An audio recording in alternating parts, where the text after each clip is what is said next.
Good morning, students, and welcome back to our e-learning session. And as you know, we are discussing chapter number 9, that is our economic system.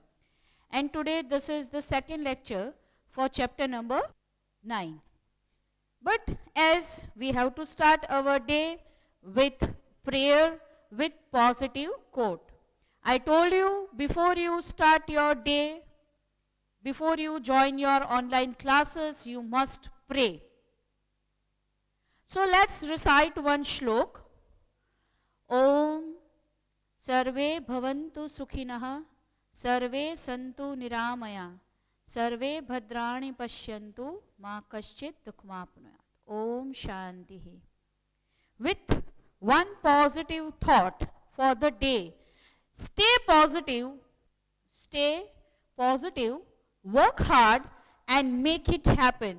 See, if we take a word impossible, in that word I am possible, even it is the same word impossible, and if you put the word in another manner, then the word turn will in that I am possible. So nothing is impossible in this world if you have the determination, if you are having the eagerness to do it. So always stay positive, work hard and make it happen. So with this positive thought, let's take a quick revision what we have discussed in previous lecture. We start with the journey of rupees. If you remember, we start with the journey of a rupee. So in that we had 7 images. First from bank and last was also from the bank. And in that we understood that how the money generate in the market, or how we got money and how we use it. After that, the very important point what we have discussed was about the economic activity. The point what you have to keep in mind, or now as you all are in class 8 and this is the very important point, that what you have to keep in mind, that is the economic activity. What we have talked? Economic activities. In that economic activity, we talk about the 3 type of activities. But first point what you will keep in mind, that what is economic activity? What type of activity we consider in as an economic activity? If you remember, we talked that almost all the activities which is performed by us, that we include in the economic activity. Say for you want to eat a pizza, say for an example, and you visit to Uncle Sam or the Domino's, and at that particular point you are purchasing that pizza. Okay, so here you are using a rupee, or the exchange of the monetary thing is there. Okay, but when your mama is preparing for you, she is not charging anything. So in economic activity, the monetary exchange will be there. In simplest term, for your lower classes, you have to understand in that manner. So certain resources are obtained directly from the nature and are used by us. That is what we can say: food, grains, fruits and vegetables. So we obtain the wood, medicines, plants, gum from the forest, and milk, meat, bones and leather from the animals.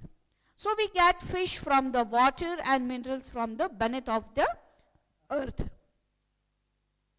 So in short, forest, agriculture, mining, animal husbandry, this all are activities we have to include in the primary sector. If you remember, when we talk about the economic activity, we further divided into 3 type of activity. In that, first we discuss about the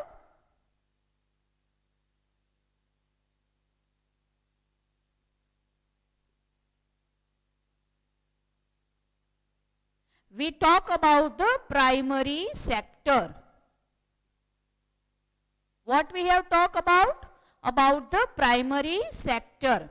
So what is the primary sector, or what type of economic activity we have to include in it?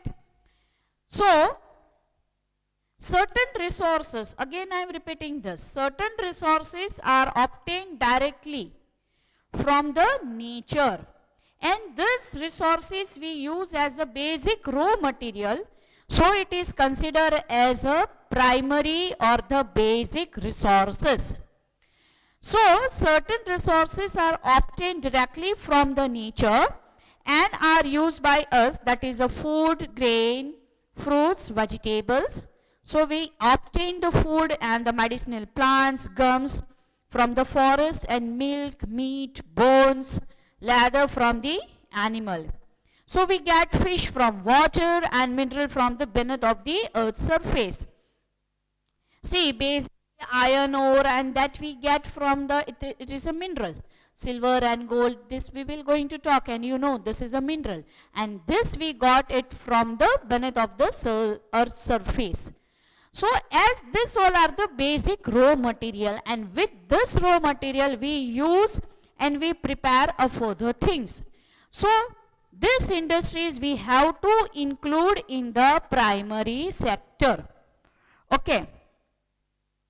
So in short, forest, agriculture, mining, then the animal husbandry, fisheries provide raw material to us for the food and industrial manufacturing products and goods. So these activities are categorized as the primary sector. Then we talk about the secondary sector. Which point we talk?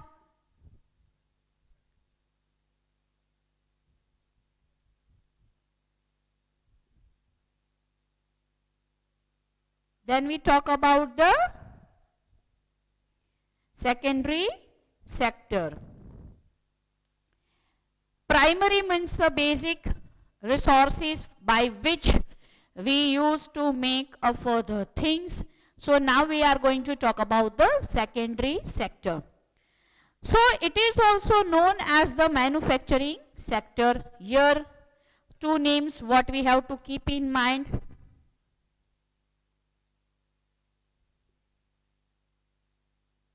This is also the name of the secondary sector, manufacturing sector. So it is also known as the manufacturing sector.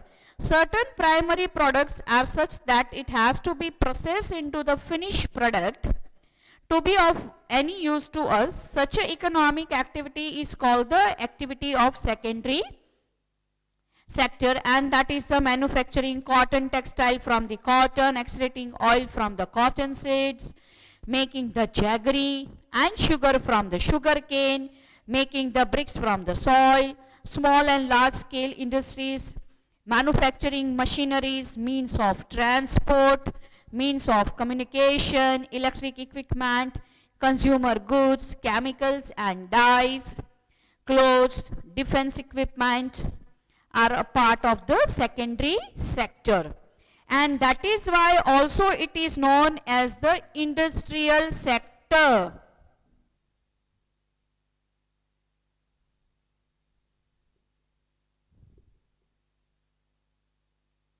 This is also known as industrial sector. Students, you have to keep in mind for your exam purpose. First we talk about the primary sector, then we talk about the secondary section. What are the other name of the secondary sector? That what you have to keep in mind, that is it is called the manufacturing sector or it is called the industrial sector. Both this three name is of the secondary sector, either or we can use. Then very important point what we have discussed was about the service sector. As we are talking about the economic activities, further we divide this economic activities into three categories. And the important sector is service sector. If you remember, this is the most important. It's a service sector. Now see, in service sector, what point we have to keep in mind, that it is also known as a tertiary sector. The primary and the secondary sector cannot function. See, actually this all three sectors are shows the interdependence. So it is also known as a tertiary sector. The primary and the secondary sector cannot be function. See, these sectors cannot be function. Without this sector, the raw material or the finished products have to be transported to the various manufacturing unit of traders, for which various means of transportation and infrastructure, that is what we say is the infrastructure facility, like the airways, waterways, roadways, electricity and other fuel facilities we required. Okay. So become the essential. So to maintain the communication between the manufacturing, trading units, telecommunication, letters, internet are essential. To sustain the entire network of production and distribution, education, health, banking, insurance facility are required. So in the modern time, ATM, call center, software designing have become the very important services. So even we did one activity, if you remember, that was the table what we have yesterday. We did this day before yesterday. Now after this revision, today we will going to start on the new topic, that is about the economic activity are also classified on the basis of the ownership. Right now what we have talked about the classification was the primary sector, secondary sector and the service sector.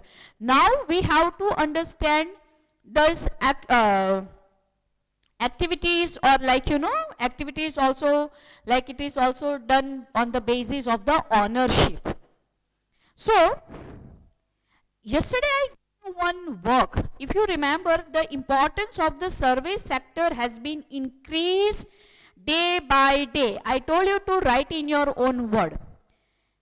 One good example if I'll give you right now, since last 2 years entire world is facing pandemic, COVID pandemic, corona pandemic. Health sector we include in the service sector. Health, so medicines and the doctors and the nurses, so the health sector we have to include in the service sector. And now you just imagine what is the importance of the service sector. Even army, means a defense, is in service sector. Teaching, as being my profession is teacher, I am a teacher, so teaching, it is education is also we have to consider in the service sector. Now just assume and think on this, how the service sector is important.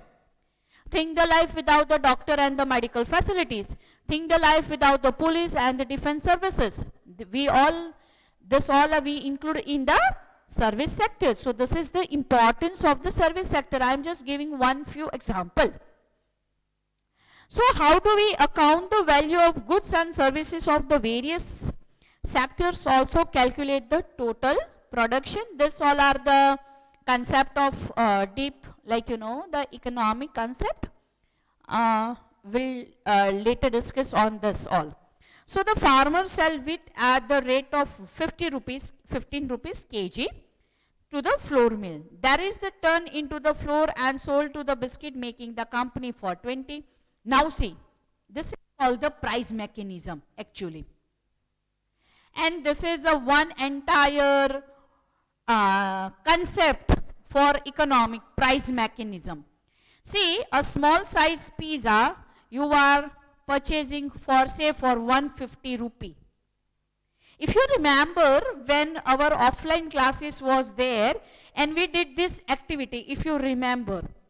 So if one pizza, margherita pizza, a small size pizza, price is of 150 rupees. So what are the material we required to prepare this pizza? So we discuss also, you said, ma'am, wheat flour, we require cheese, we require tomato sauce. This all thing we have to add in this. This is called the price decision, na? How this price is fixed. This is called the price mechanism actually. So we are sitting in that Uncle Sam's fine area. We are using the table and we are getting the facility. So this all include in this. This is called the price mechanism. See, the farmer who is producing that wheat, so it is called the price mechanism. Even we discuss, if you remember then, if this margarita pizza costs us 150 rupee, then how this 150 has decided, or how like the price has fixed. So in short, what we can say, the farmer sells wheat at the rate of say for 15 rupees per kg, and there is a turn into the flour and sold to the pizza seller or that dough making company for the 20 rupee. Then this pizza will made it from that, and in that they have to added number of things, and this all include, and then this price will fix. So it is called the mechanism, price mechanism. If you remember, I said that the number of the students are having the shop. Yes, so I told you how this price are fixed by the seller or by the companies. So this is called the price mechanism, and as in future, number of the students want to become the businessmen, and as we are the customer, so we have to keep in mind how this price has decided. Now say things to know.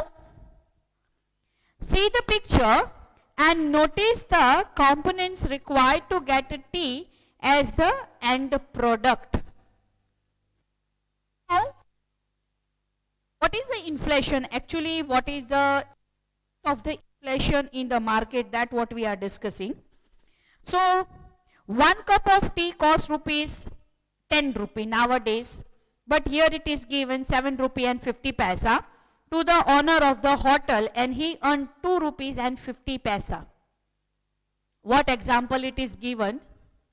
That the tea he is selling for 7 rupees and 50 paisa, and he is earning a profit of 2 rupee and 50 paisa. Okay, so what is his profit, what you can say, sorry, the cost what he have to pay, that is 5 rupee, simple is. So 1 cup of tea costs 7 rupee 50 paisa to the owner of the hotel, and he earned rupees 2 rupee and 50 paisa as the profit. What will be the selling price? So this is the price. Then suppose the cost of milk increased by 2 rupee. Then what will be the original cost and selling cost of the cup of tea? Now obviously, if per liter milk is, now there will be if there is a price increase in the milk, so obviously this 7 rupee 50 paisa, he will not sell in the 7 rupee 50 paisa, as he wants to earn a profit. So he will add this increased price in his selling price. So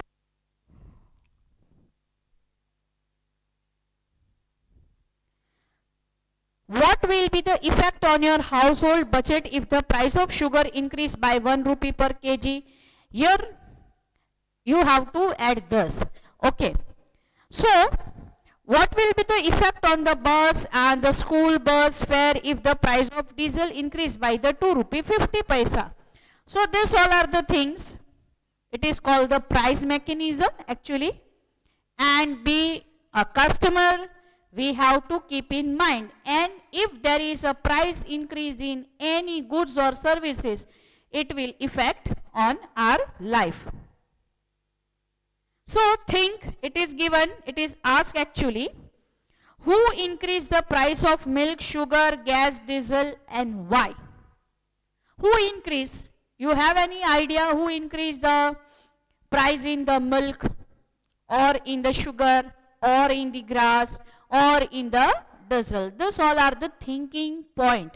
You have to think on it. Okay. Now the economic activity are also classified on the basis of ownership. So first, on the basis of ownership, economic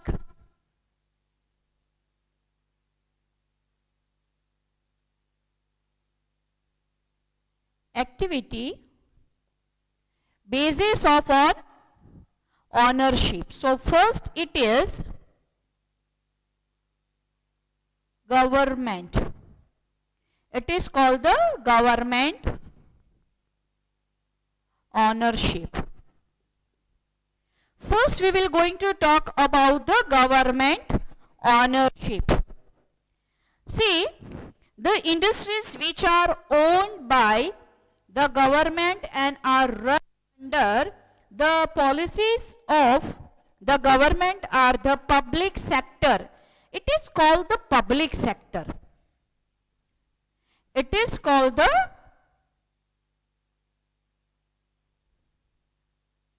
public sector. This is important point, students.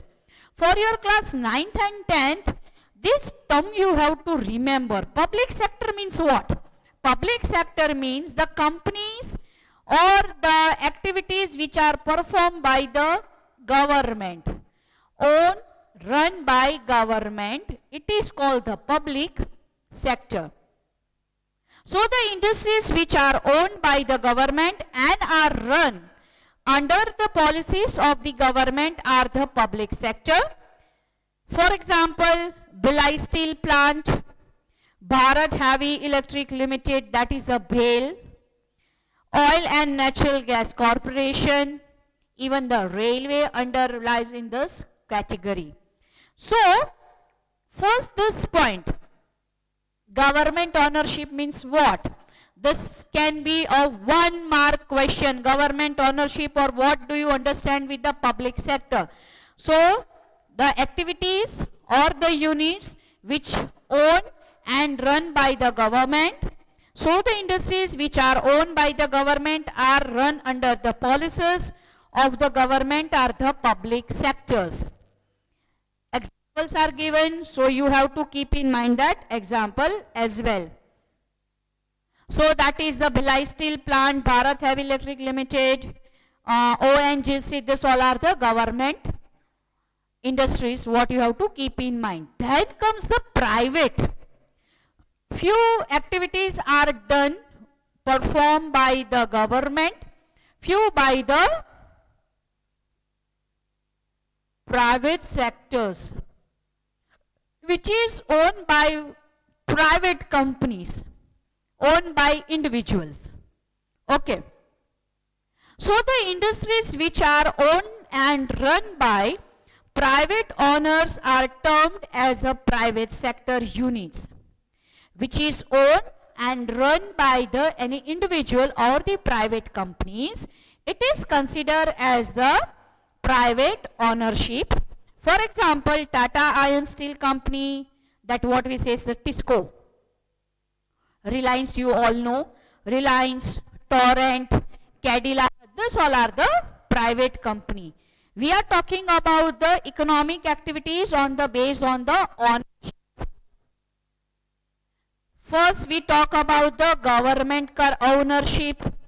What is the other name of government ownership? It is called the public sector. What is a private ownership? So the industries which are owned and run by the private companies or the unit, it is called the private sector. So for example, what are the few examples we can give? This is a Tata Iron and Steel Company, that is a TISCO, Reliance, Cadillac, Torrent. These all are the good example. Third category is a joint sector. It is called the joint sector. What it says? It is says the joint sector. So what is a joint? Obviously, name क्या है? Joint. So किसको join करेंगे? We have to join the public and the private. That makes the joint sector. So there are certain limitations to the public sector unit. as this is owned and run by the government. So the citizens' welfare is in the core idea. So what is the idea or what is the conclusion or for what they work? For the betterment of the citizen. Here, private sector, they want to earn the profit. So both these sectors are having certain limitation. So to come out from this limitation, there will be the joint sector. So there are certain limitation to public sector unit. Generally, we find less dedication and commitment towards the work in public sector unit. Number of time you might have visited the government offices, you know, like they do not like to work and very lazily they will do their work. So there are certain limitation to public sector units. So generally we find less dedication and commitment towards the work in the public sector. So to control this and generate the sufficient amount of required capital, private sector unit are asked to join the public sector. Government asked some private sector to join the government sector. And this is known as the joint sector. In this, government enjoy the greater control. But see, keep in mind, when there will be the joint sector, control will be under government, or the control will be with the government only. So now what we are discussing, that the economic activity on the basis of ownership. We are classifying this economic activity on the basis of ownership, and three type of ownership what we have discussed right now. First is a government ownership, which owned and run by the government. Second is a private sector, which is owned and run by any individual company, private companies. And third is the joint sector. Here the government, public and the private sector work together. But important point what you have to keep in mind, that in the joint sector, the control will be with the government. Okay. Now, fourth is a cooperative sector. Cooperative sector. Cooperate karna means what? To help, give and take. Yes. So, see, first is a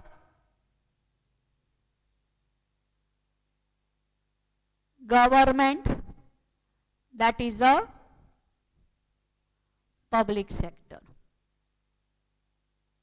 Second is private sector. Third is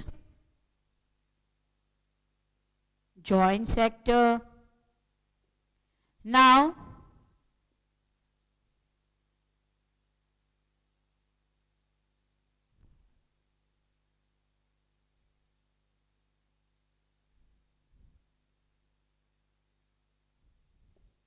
cooperative sector.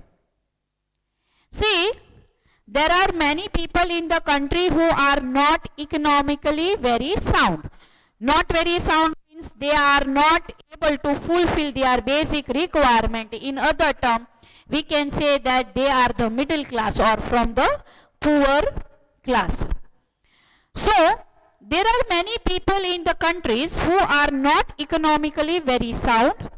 They are not in the condition to start their own small and cottage industries. They do not have the financial capacity to start even the cottage or the small scale industries. So such a people make a cooperative society, that is a group.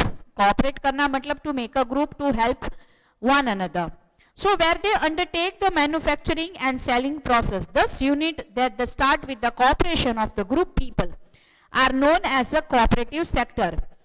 So for example, dairy, sugarcane, even the Amul, if you know about the Lijat Papad, first it was started as a cooperation only, cooperative society only. Now comes the classification of economic activity into organized and unorganized sector. Now see, this is very important. I think now this Concept is clear to you all, student? Government and public sector, we are talking on the ownership. Government or the public sector means which is owned and run by the government. Private sector means owned and run by the private individual. Joint sector means government and private will work together, but the control will be with the government. And cooperative sectors means here the financially, those who are not able financially, they will make one a group to manufacture and to do the other economic activity. So this is the classification on the base of ownership. Now another classification of economic activity, it is given on the organized and unorganized group. Organized मतलब इकट्ठा, unorganized मतलब अलग. In simple term, what we have to understand.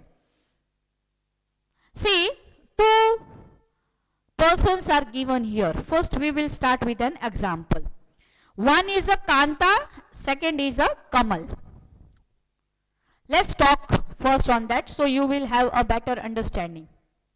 See, Kanta work in an office from 9:30 a.m. to 5:30 p.m. She gets the salary at the end of every month regularly. Apart from salary, she is eligible for the benefit of pension and PPF, that is a provident fund. She also receives the medical allowance and other allowances too. Kanta gets the salary for Sunday, to which is holiday for her. She has been given the appointment letter which state the rules and regulation for the job. Thus Kanta work in organized sector. Now take my example or as a teacher. We are having a particular work time. Say for in the morning we have to punch. So our timing is 7:30 to 1:30. That is the fixed time which we have to work. So here the example is given of Kanta and we just assume that she is a teacher. Okay. So Kanta work her in office. Might be she is a clerical officer or she is a clerk in the school. So she work in the office from 9:30 to 5:30. That is the fixed time. Now you understood this. Then she gets the salary. Obviously at the end of the month, in organized sector we got a salary. At the end of every month regular. Apart from salary, she eligible for the benefit of pension when she'll become the old. So the pension, she will get the pension, and the PPF, that is a provident fund, a certain amount. It is saved by the company, employee and employer, both the part, and that will be handed to the employee. So she eligible for the benefit of the pension and PPF. She also receive medical allowance. Even she get the salary for the Sunday. Now see, we are enjoying public holidays. On Sunday we don't work in the organized sector, isn't it? So when this type of benefit, the salary or the pension or the PPF and the appointment letter where the rules and regulation are mentioned, this type of sectors are we have to consider in the organized sector. Sorry. Now let's take other example of Kamal. Kamal is the neighbor of Kanta. He is neighbor and he works on the daily wages in the grocery shop. वो एक किसी दुकान में काम कर रहा है. He work on the grocery shop on the daily wages. Daily wages मतलब क्या? You know, when you go for a work you will get a wage. If you remain at home you will not get the amount. That what we say. जिस दिन आप काम करोगे उसका पैसा मिलेगा, उतना पैसा मिलेगा. So Kamal is the neighbor of Kanta. He works on the daily wages in the grocery shop. He goes to the shop in the morning at 8 and work till 9. From morning to night, late night he have to work. But he work in the grocery shop on the daily basis. So he does not get any allowances apart from the daily wages. He will not get any medical or allowances or other allowances. Even he will not get the PF or the holidays on the Sunday. So he does not get any paid holidays. He has also not any appointment letter. As he work in the unorganized sector, he will not get any appointment letter that yes, this is your appointment letter, this salary you will get, this benefit you have to do, you will get. Rules and regulations are not mentioned. So he has not received any appointment letter. His boss can tell him to leave the job at any point of time. If he don't work properly, the shopkeeper, owner of that shop, will anytime will say, okay, don't come from tomorrow or leave right now. So his job is not secure. In another word, what we can say, job security is not there. So thus the Kamal work in an unorganized sector. So do you see any difference in the employment condition of Kanta and Kamal? So now see the maid servants, those who are coming to our house, even they are, we have to consider we have to consider them in the unorganized sector. So what is the difference you find here? Kanta is getting salary every month. She is having number of benefit like the medical leaves and the allowances. She will benefited with the pension, provident fund. She can enjoy the leave on Sundays and the public holidays. Her job is secure. Yes, her job is secure.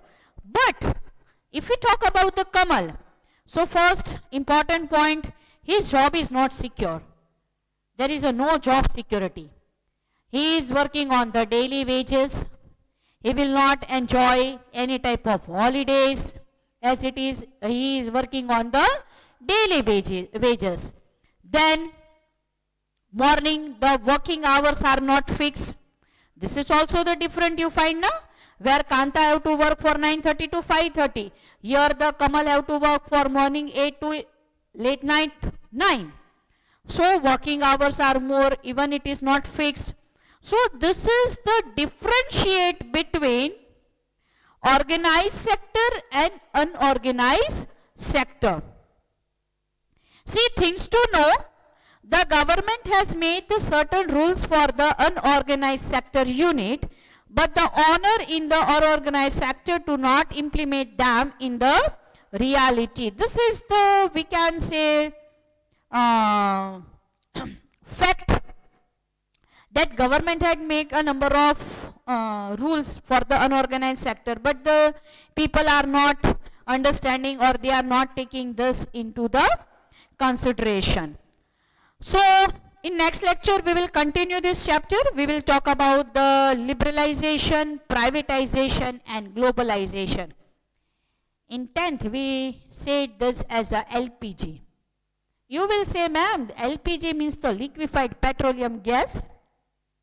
If I am teaching you a science, then it's true. But right now I am teaching you social. So now we consider LPG. If you are studying on the science subject, LPG means liquefied petroleum gas. But when you are switching to the social, at that time L stand for liberalization, P stand for the privatization, and G stand for the globalization. Wonderful topic and wonderful aspect to read and understand for class 10th also, as this chapter is of 5 marks. So in next lecture we will going to talk. Let's write the homework first. Send your homework in a proper manner. Huh?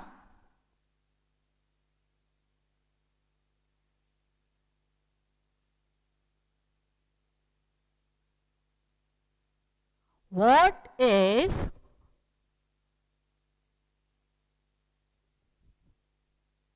organized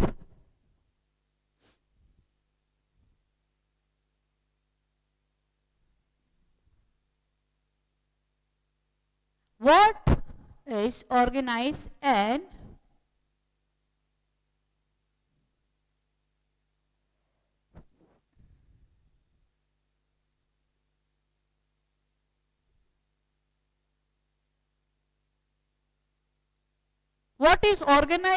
unorganized sector? Or we can say it's a classification of organized and unorganized sector. Second question,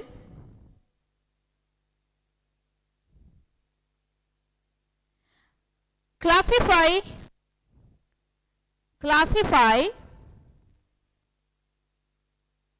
or the classification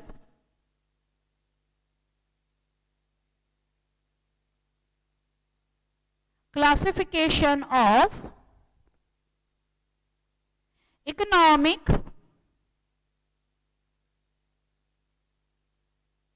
activity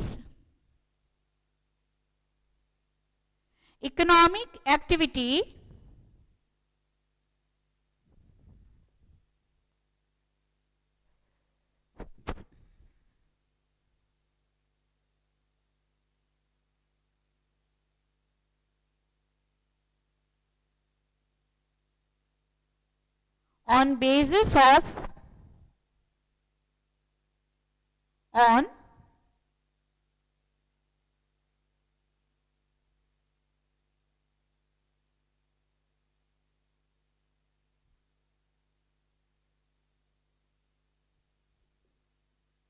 classification of economic activities on basis of ownership.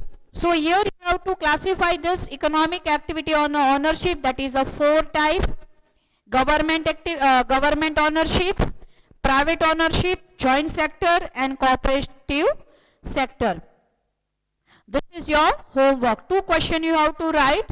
What is organized and unorganized sector? And number 2, classification of economic activities on basis of ownership. These 2 questions you have to write and attempt. Take care of yourself. Do your homework. Attend all the online lectures regularly. Do your homework and have a good quality time. Okay? So with this, here I am ending this lecture. We will continue with the LPG in the future. Till that, thank you, goodbye and Jai Hind.